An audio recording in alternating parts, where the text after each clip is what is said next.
The gentleman from Virginia, Mr. Connolly, is recognized for 5 minutes. I thank the Speaker. Mr. Speaker, Americans have not faced this level of economic stress since the Great Depression.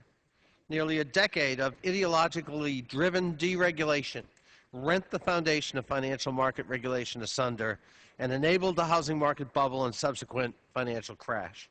The same deregulators created an energy market that rewarded old, polluting technologies while increasing greenhouse gas emissions and other kinds of pollution. The same Gilded Age politics that wreaked our financial service laid waste to our environment.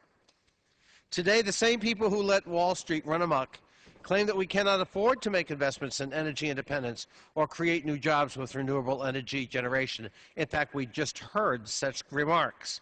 They claim that economic and environmental renewal is somehow too costly to undertake at this critical juncture in our nation's history. In reality, with a contracting economy and an expanding global warming pollution, we cannot afford inaction. The Energy and Commerce Committee is considering draft legislation that would make historic investments in clean energy and job creation while dramatically reducing global warming pollution. According to the Nobel Prize-winning economist Paul Krugman, this legislation would help spur growth by creating powerful incentives to invest in renewable energy. This legislation also presents Congress with an opportunity to make polluters pay, while directing money to consumers who have suffered as a result of the economic policies of the prior administration. Although the committee's bill is in discussion draft with some details still unresolved, let us consider the economic math for American families.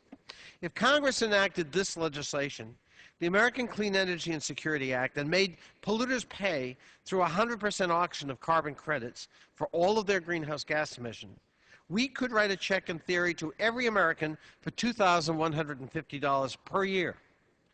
Due to inaction by the previous administration, polluters do not have to pay for the impacts of greenhouse gas pollution and its impacts on communities all across the United States. From rising sea levels to increased incidents of severe weather, the costs of global warming are increasing each year. The minority party seems to believe that average Americans should bear that cost, not those who create the pollution in the first place. The business community understands we cannot bear the economic cost of inaction. Companies including eBay, Nike, Starbucks, Levi Strauss, Symantec, Johnson & Johnson, and others have formed the Business for Climate and Innovative Energy Policy Coalition, known as, to advocate for clean energy legislation that reduces greenhouse gas pollution. It auctions 100% of pollution permits, establishes a renewable electricity standard, and invests in job creation.